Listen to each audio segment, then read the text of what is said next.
Hello students, welcome to CRP academy.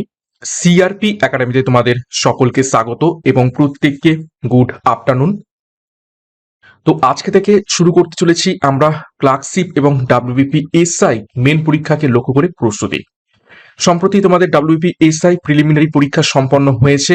Next step রয়েছে main পরীক্ষা এবং ক্লার্কশিপ পার্ট 1 অর্থাৎ প্রিলিমিনারি রেজাল্টও প্রকাশ করে দেওয়া হয়েছে। সেই ব্যাপারে আমরা আমাদের ক্লাসের আমাদের চ্যানেলে ভিডিও করে দিয়েছি, তোমরা সেটা দেখে নিতে পারো।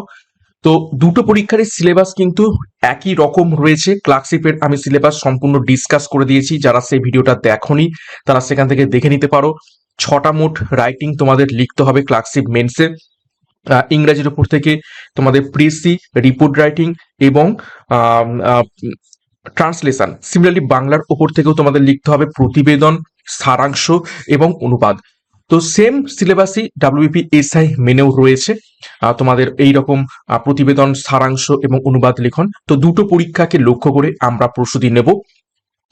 তো আজকে আমরা বাংলার যে পার্ট, ঠিক আছে, বাংলার ডেসক্রিপটিভের ক্লাসের মাধ্যমে এই সিরিজটা শুরু করার চেষ্টা করছি এবং আজকে আমরা 1 নম্বর ক্লাস করব, যেখানে সারাংশ লিখন সম্পর্কে বিস্তারিত দেখব। প্রথমে সারাংশ কিভাবে লিখতে হয় তার সেই লেখার নিয়ম সম্পূর্ণ দেখব। তোমরা একদম ভিডিওটা স্কিপ করবে না, কেননা নিয়ম শেখাটাই সব থেকে ইম্পর্টেন্ট কোনো একটা জিনিস লিখতে গেলে। নিয়ম যদি শিখে নাও তাহলে নিজেরাই কিন্তু লিখতে পারবে। তো প্রথমে নিয়ম শিখবো, তারপর আজ ক্লাসের উপর থেকে দুখানা গুরুত্বপূর্ণ আমরা কি দেখব, এই সারাংশ লিখন দেখে নেব, কিভাবে পরীক্ষাতে লিখতে হয় সেটা দেখে নেব। তো মেন পরীক্ষার সিলেবাস এবং এক্সাম প্যাটার্ন অনুযায়ী পরীক্ষার সেরা প্রস্তুতি তোমরা সিআরপি একাডেমির তত্ত্বাবধানে পাবে। তো সিআরপি একাডেমিতে নতুন হয়ে থাকলে চ্যানেলটিকে সাবস্ক্রাইব করো, পাশের বেল আইকনটা প্রেস করে রাখো, সাথে টেলিগ্রামে যুক্ত হয়ে যাও। তো ক্লাসটা শুরু করা যাক। তো দেখো, প্রথমে আমরা আজকের এই ক্লাসে সারাংশ লিখনের কিছু নিয়মাবলী দেখে নেব। দেখো, সারাংশ লিখনের কিছু নিয়মাবলী রয়েছে।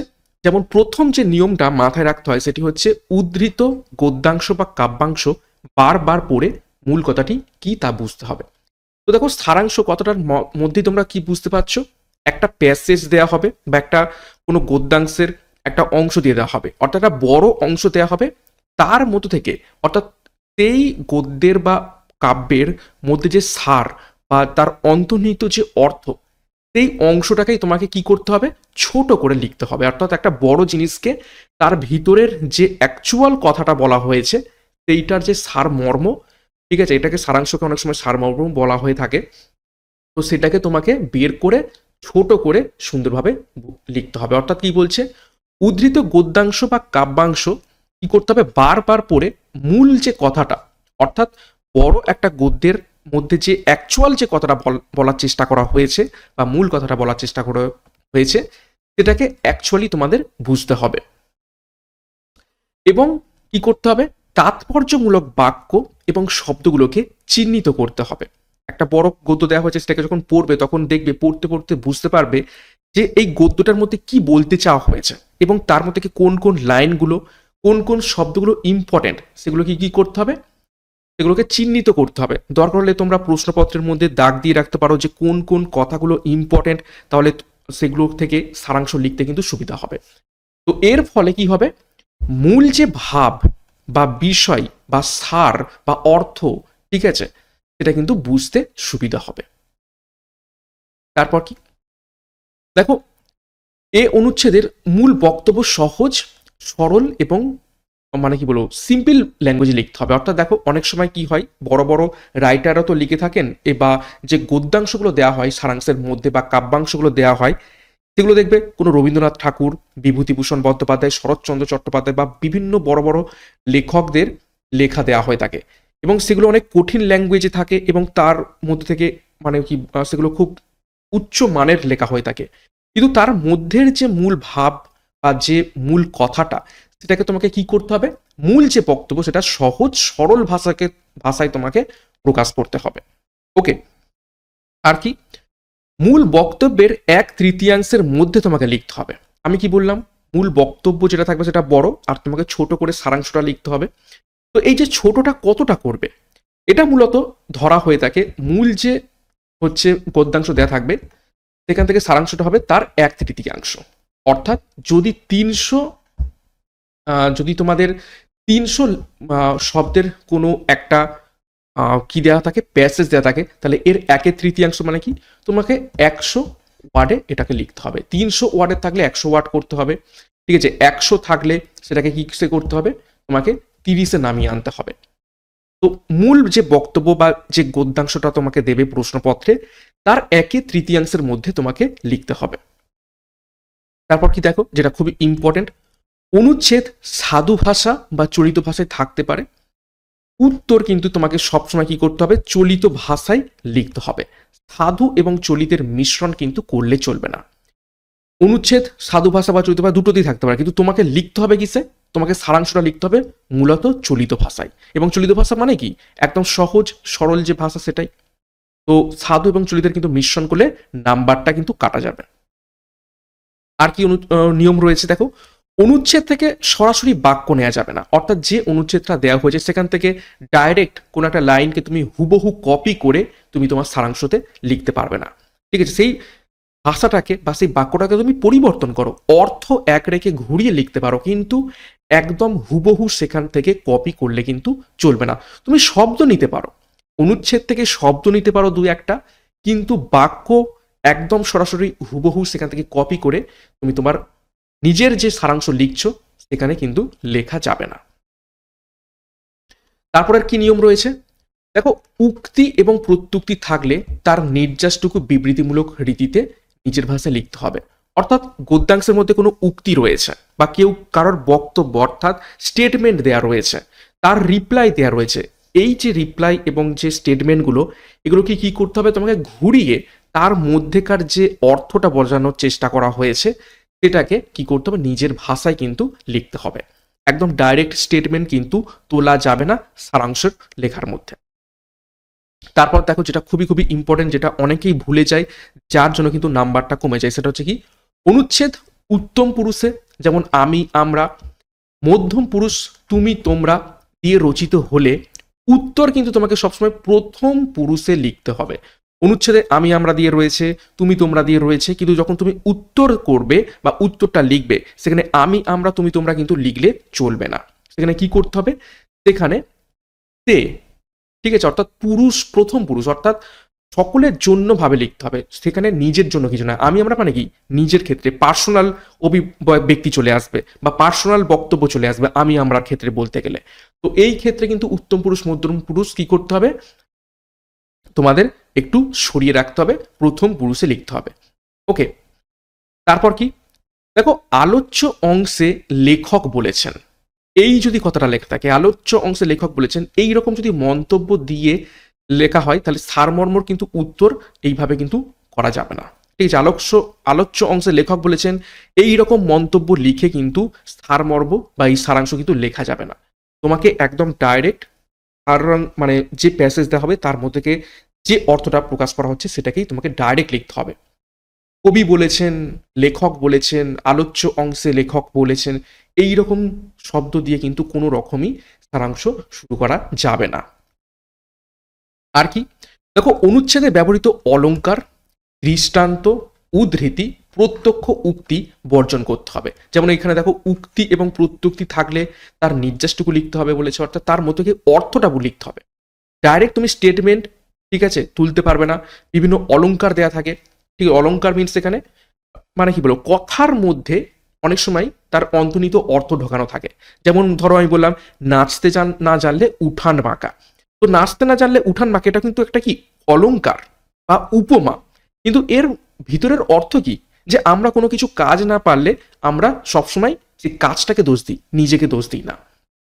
এইটা হচ্ছে অলংকার, যে নাচতে না জানলে উঠান বাঁকা, এটা কিন্তু আমরা সারাংশে তুলবো না, তার ভিতরের কি অর্থ সেইটাকে আমরা লিখবো, ঠিক আছে। তাহলে অলংকার, দৃষ্টান্ত, উদ্ধৃতি, প্রত্যক্ষ উক্তি এগুলো আমাদের বর্জন করতে হবে। ভিতরের যে মূল বক্তব্য, মূল অর্থ, মূল যে ভাব বা মূল যে সার, সেই অংশটাকে সারাংশতে লিখতে হবে। আর কি নিয়ম রয়েছে দেখো, সারমর্মের উত্তর একটি অনুচ্ছেদে লিখতে হবে। তুমি প্যারা করে করে লিখতে হবে না, তুমি একটু এইখানে লিখলে আর একটা প্যারা চেঞ্জ করে এইভাবে লিখলে কিন্তু হবে না। তোমাকে গোটাটাই একটা হচ্ছে কি প্যারাতেই তোমাকে লিখতে হবে, একটা মাত্র অনুচ্ছেদেই তোমাকে সারাংশ লিখতে হবে। প্যাসেজ বা তোমাকে যে প্রশ্নটা দেওয়া হবে সেটা হয়তো অনেক রকম প্যারাতে লেখা হতে পারে, কিন্তু তোমাকে যখন লিখতে হবে সেটা একটা মাত্র অনুচ্ছেদেই লিখতে হবে। আর কি নিয়ম রয়েছে দেখো, অনুচ্ছেদের বক্তব্যের বাইরে কোনো বিষয় লেখা যাবে না।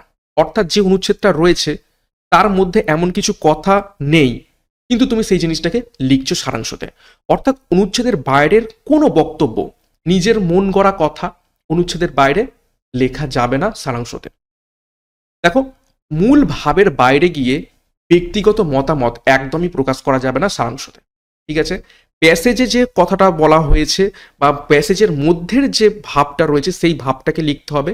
তার বাইরে গিয়ে তুমি তোমার নিজের যে ব্যক্তিগত মতামত সেটা কখনোই সারাংশতে লেখা যাবে না, তাহলে কিন্তু নাম্বার কাটা যাবে। তারপর দেখো, উদ্ধৃত গদ্যাংশ বা কাব্যাংশের লেখকের নাম না জানা থাকলেও উল্লেখ করার এটা হচ্ছে দরকার নেই। ঠিক আছে, যদি তুমি হয়তো বুঝতে পারছো যে প্যাসেজটা যেখান থেকে তোলা হয়েছে এটা কোনো একটা বিখ্যাত লেখকের, তুমি লেখকের নামও জানো, কিন্তু যদি জেনেও থাকো আর যদি নাও জেনে থাকো তাহলে কি হবে, লেখকের নাম দেওয়ার দরকার নেই। তারপর দেখো, শব্দ এবং বাক্য প্রয়োগ সংযতভাবে করতে হবে। এমন কিছু শব্দ তুমি ব্যবহার করবে না যেটা ওই অনুচ্ছেদের কি বলবো, যে অর্থটাকেই একদম প্রকাশ করতে পারছে না। ঠিক আছে, তাহলে শব্দ সুন্দরভাবে তোমাকে প্রয়োগ করতে হবে, বাক্য সুন্দরভাবে লিখতে হবে। দরকার হলে অনেক হয়তো 3-4টে বাক্যকে একটা বাক্যে তোমাকে প্রকাশ করতে হবে। অর্থাৎ শব্দ এবং বাক্য কিন্তু সংযতভাবে মানে ব্যবহার করতে হবে। আর একটা যেটা গুরুত্বপূর্ণ সেটা হচ্ছে একটি আকর্ষণীয় শিরোনাম দিয়ে তোমাকে উত্তরটা লিখতে হবে। আকর্ষণীয় শিরোনাম মিন হচ্ছে হেডলাইন। এছাড়া সুন্দর দেখে অ্যাট্রাকটিভ হেডলাইন দিতে হবে। অর্থাৎ যে সারাংশটা তুমি লিখছো, যে প্যাসেজের তার মধ্য থেকে যে অর্থটা প্রকাশ পাচ্ছে সেইটাকে উদ্দেশ্য করে একটা আকর্ষণীয় শিরোনাম দিয়ে তোমাদের উত্তরটা লিখতে হবে। এবং যেটা ইম্পর্টেন্ট, যেটা তোমাদের বাড়িতেও বারবার করে প্র্যাকটিস করতে হবে সারাংশ লেখার ক্ষেত্রে, সেটা হচ্ছে কি, উত্তর লেখার জন্য ছক কাটা ঘর থাকে। পরীক্ষাতে তোমাদের একটা সিট দেওয়া হবে, সেই সিটে হয়তো 60খানা বা 70খানা ছক করা থাকবে। প্রত্যেকটা ছকের সাইজ একই রকম। তো সেই ছক কাটা ঘরে প্রত্যেকটা শব্দ তোমাকে বসিয়ে বসিয়ে লিখতে হবে। অর্থাৎ প্রত্যেকটা ঘরে একটি করে শব্দ ব্যবহার করতে হবে। এর জন্য কিন্তু তোমাদের বাড়িতে প্রচুর পরিমাণে প্র্যাকটিস করতে হবে। ঠিক আছে, আমি এক্ষুনি দেখালেই তোমরা বুঝতে পারবে কিভাবে লিখতে হয়। তো এই যে নিয়মগুলো, আমি আরো একবার দেখিয়ে দিই তোমাদের নিয়মগুলো। ঠিক আছে, তো এই নিয়মগুলো কিন্তু তোমাদের মাথায় রাখতে হবে একটা সারাংশ লিখতে গেলে। ঠিক আছে, তো আশা করছি নিয়মগুলো দেখে নিয়েছো। এবং হ্যাঁ, অবশ্যই বানান ভুলের দিকে কিন্তু তোমাদের খেয়াল রাখতে হবে। বাংলা যারা লেখা অনেকদিন প্র্যাকটিস করনি তাদের কিন্তু বানান ভুল যাওয়ার চান্স রয়েছে। বানান ভুল গেলে কিন্তু নাম্বার কেটে নেওয়ার চান্স থেকে থাকে। বানান ভুলের দিকে একটু খেয়াল রাখতে হবে। তো আমরা সারাংশ কিভাবে লিখতে হয় তার নিয়মগুলো কিন্তু খুব সুন্দরভাবে দেখে নিলাম। এবার একটা গুরুত্বপূর্ণ ঘোষণা, সিআরপি একাডেমির তত্ত্বাবধানে পিএসসি ক্লার্কশিপ মেন পরীক্ষা এবং ডাব্লিউবিপি কেপি এসআই মেন পরীক্ষাকে লক্ষ্য করে সম্পূর্ণ ফুল ব্যাচ কোর্স লঞ্চ করেছে। মেন পরীক্ষার সাফল্যের জন্য একদম ডেসক্রিপটিভ প্যাটার্নে পরীক্ষার যেমন সিলেবাস রয়েছে এক্সাম প্যাটার্ন অনুযায়ী তোমাদের এই ক্লাসগুলো করানো হবে। এই প্রত্যেকটা ব্যাচ কোর্সেই সম্পূর্ণ ডেসক্রিপটিভ প্যাটার্নে বাংলা প্রতিবেদন, বাংলা অনুবাদ, সারাংশ, ইংরেজি রিপোর্ট, ইংরেজি ট্রান্সলেশন এবং প্রেসিস।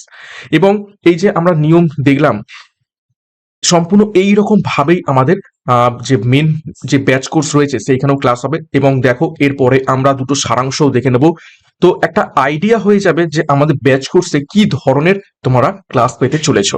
তো যোগাযোগ করো 9647553612 নাম্বারে, যার যে ব্যাচ কোর্সের প্রয়োজন রয়েছে সেই অনুযায়ী যুক্ত হয়ে যাও। বিস্তারিত ডিসক্রিপশন বক্সে পেয়ে যাবে। তো দেখো আজকে ক্লাসে যে সারাংশটা দেওয়া হয়েছে, প্রথম সারাংশ দুটো করব। তো সারাংশের প্রথম প্রশ্ন দেখো, 1 নম্বর প্রশ্ন কি বলছে। তো দেখো একটা প্যাসেজ তুলে দেওয়া হয়েছে।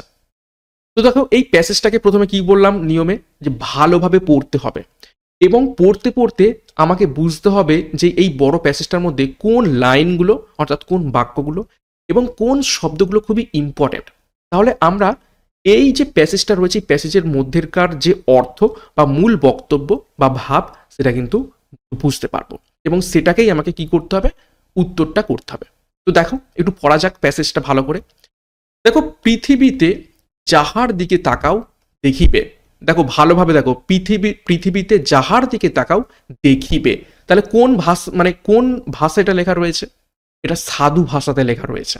এবং আমাদের মাথায় কি রাখতে হবে, সারাংশ যখন লিখবো তখন আমরা চলিত ভাষায় লিখবো। তাহলে প্যাসেজ দেওয়া রয়েছে কি সাধু ভাষাতে। তাহলে দেখো, পৃথিবীতে যাহার দিকে তাকাও দেখিবে সে নিজের অবস্থায় অসন্তুষ্ট। দরিদ্র কিসে ধনী হইবে সেই চিন্তায় উদ্বিগ্ন। অর্থাৎ দরিদ্র কিসে ধনী হবে সেই চিন্তায় উদ্বিগ্ন। ধনী চোর ডাকাতের ভয় হচ্ছে স্তত্র, রাজা শত্রুর ভয়ে ভীত। এক কথায় পৃথিবীতে এমন কেহ নাই যে পূর্ণ সুখে সুখী। অথচ কৌতুকের বিষয় এই, পৃথিবী ছাড়িয়া যাইতেও কেউ প্রস্তুত নাই। মৃত্যুর নাম শুনিলেই দেখি মানুষের মন শুকাইয়া যায়। মানুষ যতই দরিদ্র হোক, সপ্তাহের পর সপ্তাহ যদি অনাহারে দিন কাটাতে হয়, পৃথিবীর কোনো আরামই যদি ভাগ্যে না থাকে, তথাপি সে মৃত্যুকে কিন্তু চায় না। সে যদি কঠিন পীড়ায় পীড়িত হয়, যদি শয্যা হইতে উঠিবার শক্তিও না থাকে, তথাপি সে মৃত্যুর প্রার্থী হইবে না। কে না জানে যে শতবর্ষের পরমায়ু থাকিলেও একদিন না একদিন মরিতে হইবে। তো এটা কিন্তু খুব সুন্দর একটা প্যাসেজ দেওয়া হয়েছে, এবং প্যাসেজটা পড়ে কিন্তু একটা জিনিসই বোঝা যাচ্ছে কি, প্রত্যেকটা মানুষের মধ্যেই কি রয়েছে, মানে না তার নিজের অবস্থা অনুযায়ী সে কিন্তু অসন্তুষ্ট। সে ধনী হোক, গরিব হোক, চোর হোক, ডাকাত হোক, রাজা হোক, এ হোক, প্রত্যেকের মধ্যে কি রয়েছে, একটা অসন্তুষ্ট রয়েছে। দরিদ্ররা কিভাবে ধনী হবে সেই চিন্তায় মগ্ন, ধনীরা চোর ডাকাতের থেকে ভয় পাচ্ছে, রাজারা শত্রু থেকে ভয় পাচ্ছে। অর্থাৎ কেউ যে পূর্ণ সুখে সুখী এই রকমটা কিন্তু এই পৃথিবীতে বলা যাবে না। কিন্তু এটাও কৌতুকের বিষয় যে কি, পৃথিবী ছাড়ি যাতে, মানে পৃথিবী ছেড়ে যেতে কেউ প্রস্তুত নয়। অর্থাৎ মৃত্যুর নাম শুনলে কিন্তু প্রত্যেকেই ভয়ে শুকাইয়া যায়। অর্থাৎ সব জিনিস চাইলেও, ঠিক আছে, সব জিনিস চাইলেও মৃত্যু কিন্তু কেউ চায় না। ঠিক আছে, তাহলে ভালোভাবে প্যাসেজটা পড়ো এবং কোনগুলো ইম্পর্টেন্ট লাইন সেগুলোকে দেখা যাক। দেখো, পৃথিবীতে যাহার দিকে তাকাও দেখিবে সে নিজের অবস্থায় অসন্তুষ্ট। দরিদ্র কি সে ধনী হইবে সেই চিন্তায় উদ্বিগ্ন। ধনী চোর ডাকাতের ভয় ত্রস্ত এবং রাজা শত্রু ভয় ভীত। এক কথায় পৃথিবীতে, দেখো এই যে এক কথায় পৃথিবীতে এমন কেহ নাই যে পূর্ণ সুখে সুখী, এটা ইম্পর্টেন্ট। অথচ কৌতুকের বিষয় এই, পৃথিবী ছাড়িয়ে যাইতেও কেউ প্রস্তুত না, এটাও ইম্পর্টেন্ট লাইন। মৃত্যুর নাম শুনিলেই দেখি মানুষের মন শুকাইয়া যায়। মানুষ যত দরিদ্র হোক, সপ্তাহের পর সপ্তাহ যদি অনাহারে কাটাতে হয়, পৃথিবীর কোনো আরামই যদি ভাগ্যে না থাকে, তথাপি সে মৃত্যুকে চায় না। অর্থাৎ কেউই মৃত্যুকে চায় না, এই লাইনটা ইম্পর্টেন্ট। যদি সে কঠিন পীড়ায় পীড়িত হয়, যদি শয্যা হইতে উঠিবার শক্তিও না থাকে, তথাপি সে মৃত্যুর প্রার্থী হইবে না। কেনা জানে শতবর্ষুর পরমায়ু থাকলেও একদিন না একদিন মানুষকে কি করতে হবে, মরতে কিন্তু হবে। ওকে, তো লাইনটা দেখে কিন্তু, মানে এই প্যাসেজটা পড়ে কিন্তু একটু জিনিস বুঝতে পারছি যে মৃত্যু নিয়ে আমাদের এই প্যাসেজটা দেওয়া হয়েছে। তো কিভাবে সারাংশটাকে আমি লিখবো, তো দেখো সারাংশের প্রশ্ন হচ্ছে, এটা উত্তর অ্যাকচুয়ালি হবে। ঠিক আছে, উত্তর কিভাবে করছি, তো কিভাবে বললাম যে একটা মানে আকর্ষণীয় শিরোনাম লিখতে হবে। এই যে প্যাসেজটা দেওয়া হয়েছে, প্যাসেজ থেকে যেটা বুঝতে পারলাম সেটাকে উদ্দেশ্য করে একটা আকর্ষণীয় লিখতে হবে আমাকে শিরোনাম। তো দেখো শিরোনাম কি দিয়েছি আমি, মৃত্যুই অন্তিম গন্তব্য। অর্থাৎ আলটিমেটলি কি করতে, আমাদের মরতে আমাদের হবেই, তার মানে কি মৃত্যুই অন্তিম গন্তব্য। দেখো সবসময় চেষ্টা করবে নিজে লেখার। আমি এই শিরোনামটা দিয়েছি মানেই যে এই শিরোনামটাই সব থেকে সেরা, এটা কিন্তু একদমই নয়। তোমরাও চেষ্টা করবে এই শিরোনামকে চেঞ্জ করে অন্য কিছু লেখার। যতদিন না নিজের থেকে নিজের মতো করে লেখার চেষ্টা করবে, ততদিন কিন্তু লেখার কোয়ালিটি বা যে ক্রিয়েটিভ চিন্তাভাবনা সেটা কিন্তু তোমাদের মধ্যে আসবে না। তো অবশ্যই বলছি, আমি যেটা লিখে দিচ্ছি সেটাই যে একদম সঠিক এই রকমটা কিন্তু নয়। আমি জাস্ট তোমাদের চেষ্টা করছি হেল্প করার। বাড়িতে এই জিনিসটাই আমি যেটা লিখে দিচ্ছি, এটাকে বাদ দিয়ে নিজেদের মতো করে আরও যদি ঘুরিয়ে লেখা যায়, সেইভাবেই কিন্তু লেখার চেষ্টা করবে। হয়তো আমার যেটা লেখা থাকবে সেখান থেকে কিছু শব্দ নিতে পারো বা হেল্প নিতে পারো, কিন্তু চেষ্টা করবো সবসময় নিজে লেখার। কেননা পরীক্ষাতে যদি আনকমন কিছু প্যাসেজ এসে যায়, সেখানে কিন্তু তোমাকে নিজেকে লিখতে হবে। তো নিজে থেকে লেখার চেষ্টা করলে তোমাদের এই ক্রিয়েটিভ লেখার যে চিন্তাভাবনা, শব্দ চয়ন, বাক্য চয়ন, এটা কিন্তু বাড়বে, কোয়ালিটিটা নিজেদের মধ্যে আসবে। এবং নিজে থেকে লিখলে কিন্তু যাই প্যাসেজ আসুক না কেন, সেটা তোমরা নিজে থেকে লিখতে পারবে এবং পরীক্ষায় কিন্তু অ্যাটেম্পটা অন্তত করতে পারবে। ঠিক আছে? তো দেখো আমি শিরোনাম দিয়েছি, তোমরা তোমাদের নিজের মতো করে আরও আকর্ষণীয় শিরোনাম দিতে পারো। ঠিক আছে? তো আমি একটা দিয়েছি মৃত্যুই অন্তিম গন্তব্য। এবং দেখো এইরকমভাবে তোমাদের ছক দিয়ে দেবে, একটা সিট দিয়ে দেবে এবং সিটে এইরকমভাবে ছকছক করা থাকবে। এবং দেখো প্রত্যেকটা শব্দ আমি একটা একটা ছকে বা ঘরে লিখেছি। এইভাবে তোমাদের কিন্তু এই সারাংশটা লিখতে হবে। দেখো কিভাবে লিখেছি। ধনী, দরিদ্র, এমনকি দুরারোগ্য ব্যাধিগ্রস্ত মানুষও অতৃপ্ত অসুখী জীবন কাটায়। অর্থাৎ কি বলছে, সে ধনী হোক, দরিদ্র, এমনকি দুরারোগ্য ব্যাধিগ্রস্ত মানুষও অতৃপ্ত অসুখী জীবন কাটায়। অর্থাৎ এর মাধ্যমে কি বোঝানোর চেষ্টা করলাম যে কেউ পূর্ণ সুখে সুখী নয়। দেখো আমি একদম হুবহু লাইন কিন্তু কপি করছি না, বরং লাইনের মধ্যে থেকেই সেগুলোকে কিছু কিছু শব্দ নিয়ে আমি ঘুরিয়ে লেখার চেষ্টা করলাম। তোমাকেও কিন্তু এইভাবে ঘুরিয়ে লেখার চেষ্টা করতে হবে, এটা প্র্যাকটিসের মাধ্যমে সম্ভব। এবং আমি এইগুলোই লিখে দিয়েছি মানে যে এইগুলোই সঠিক সেরকমটা নয়, এবং এইগুলোই যে একদম আলটিমেট সব থেকে সুন্দর সেটাও নয়। আমি আবারও বলছি, নিজেরা চেষ্টা করো, এমনও হতে পারে আমার থেকেও তোমরা সুন্দর লিখবে। ঠিক আছে? তো দেখো, ধনী, দরিদ্র, এমনকি দুরারোগ্য ব্যাধিগ্রস্ত মানুষও অতৃপ্ত অসুখী জীবন কাটায়। তথাপি কেউই জীবন ত্যাগ করতে চায় না। অর্থাৎ তথাপি মানে কি, তা সত্ত্বেও কেউ জীবন ত্যাগ করতে চায় না। জীবন দুঃখের, মৃত্যু অনিবার্য, তবু কেউ মৃত্যু চায় না, এ এক কৌতুকের বিষয়। ভালো করে দেখো প্যাসেজটা কত শব্দে ছিল।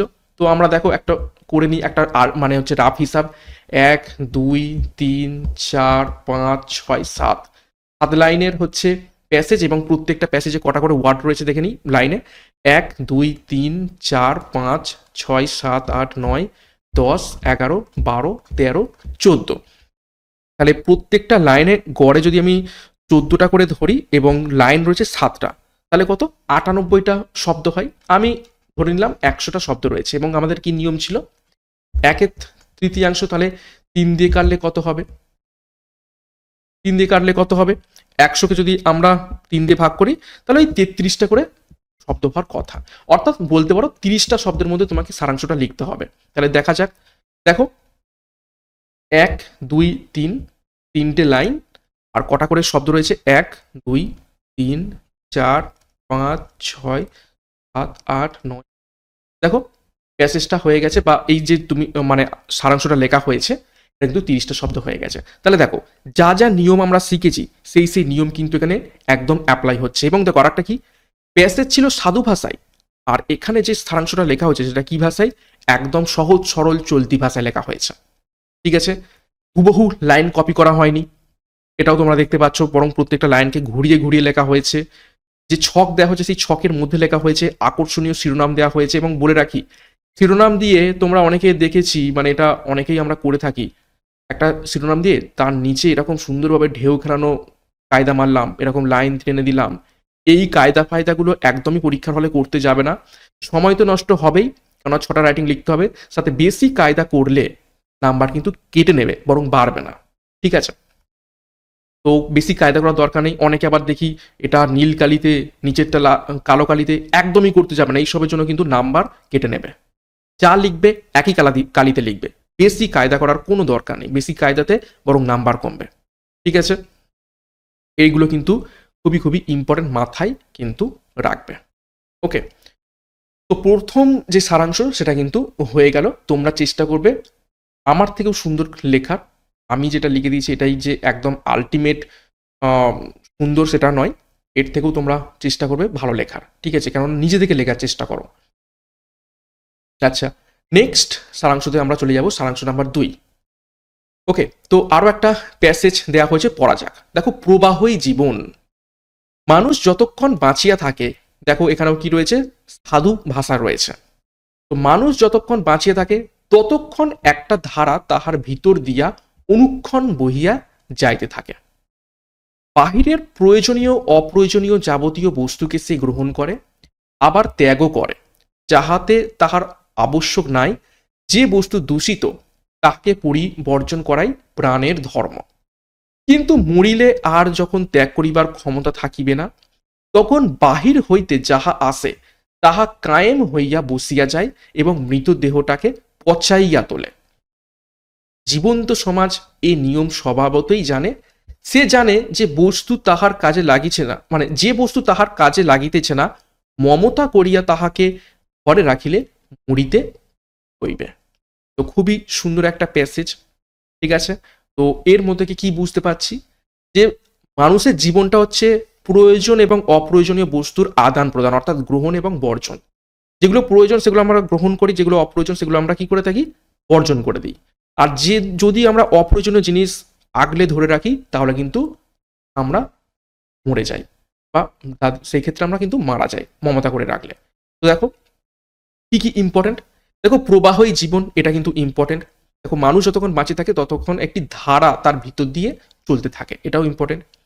দেখো বাইরের প্রয়োজনীয় এবং অপ্রয়োজনীয় যাবতীয় বস্তুকে সে গ্রহণ করে, আবার ত্যাগও করে। এই লাইনটা কিন্তু খুবই খুবই ইম্পর্টেন্ট, ঠিক আছে। যাহাতে তার আবশ্যক নাই, যে বস্তু দূষিত তাকে পরিবর্তন করাই প্রাণের ধর্ম, এটাও ইম্পর্টেন্ট লাইন। কিন্তু মরিলে যখন আর ত্যাগ করিবার ক্ষমতা থাকিবে না, তখন বাহির হইতে যাহা আসে তাহা কায়েম হইয়া বসিয়া যায় এবং মৃতদেহটাকে পচাইয়া তোলে। দেখো এই যে মৃতদেহটাকে পচাইয়া তোলে, বাইরে থেকে আসে, এইটা হচ্ছে কি একটা উদাহরণ বলা হচ্ছে, ঠিক আছে। এটা হচ্ছে বলতে পারো একটা উপমা বা অলংকার, যেটা বলেছিলাম অলংকার কিন্তু আমরা নেবো না, তো এটা কিন্তু বাদ দেবে। জীবন্ত সমাজ এই নিয়ম সর্বদাই জানে, সে জানে যে বস্তু তাহার কাজে লাগিতেছে না, মমতা করিয়া তাকে ঘরে রাখিলে মরিতে হবে। তো যেগুলো আমি বোল্ড করে আন্ডারলাইন করেছি সেগুলো কিন্তু ইম্পর্টেন্ট, আর যেগুলো করিনি সেগুলো আনইম্পর্টেন্ট। অর্থাৎ এই লাইনগুলোর মধ্য থেকেই আমি কি করব, আমি আমার সারাংশ লেখার চেষ্টা করব। তো দেখো কতগুলো লাইন রয়েছে, 1 2 3 4 5 5.5, আমি 6 ধরলাম। কতগুলো ওয়ার্ড রয়েছে, 1 2 3 4 5 6 7 8 9 10 11 12 13 14, তাহলে কি হয়েছে, 14টা ওয়ার্ড রয়েছে এবং 5.5 হচ্ছে কি লাইন রয়েছে, প্রায় ওই 80 মতো ওয়ার্ড। তো 80কে আমরা মানে 3 অংশে লিখবো, তাহলে 80কে আমরা যদি 3 দিয়ে ভাগ করি তাহলে কত হবে, 26, ঠিক আছে। 26টা ওয়ার্ডের মধ্যে হচ্ছে আমাকে সারাংশ লিখতে হবে। এবং এখানে বলে রাখি একদম 26 মানে 26টাই শব্দ সেরকমটা কিছু ব্যাপার নয়, তুমি 30ও লিখতে পারো, 20টার মধ্যেও লিখতে পারো, মোটামুটি একটা এভারেজ তোমাকে লিখতে হবে। কিন্তু এই 30টা যেন কখনো 60 না হয়ে যায়, বা 30টা কখনো 50 না হয়ে যায়। কেননা প্যাসেজটাই রয়েছে 80 নম্বর, তুমি সারাংশ লিখছো 50 নম্বরের, তাহলে সেটাকে সারাংশ বলে না, ঠিক আছে। তো মোটামুটি চেষ্টা করবে 1/3 লেখার।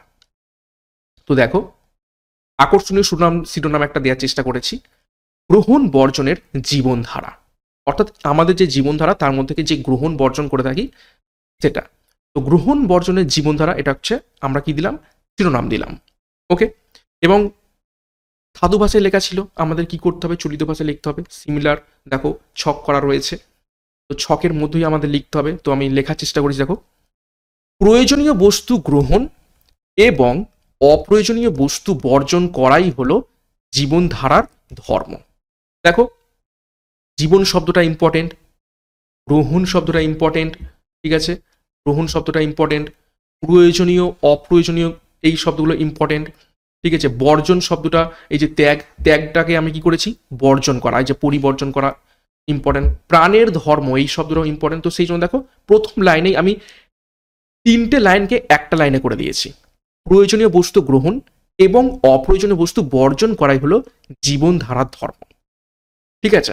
একদম এবার দেখো একদম শেষ লাইনে চলে আসছি আমি, ঠিক আছে।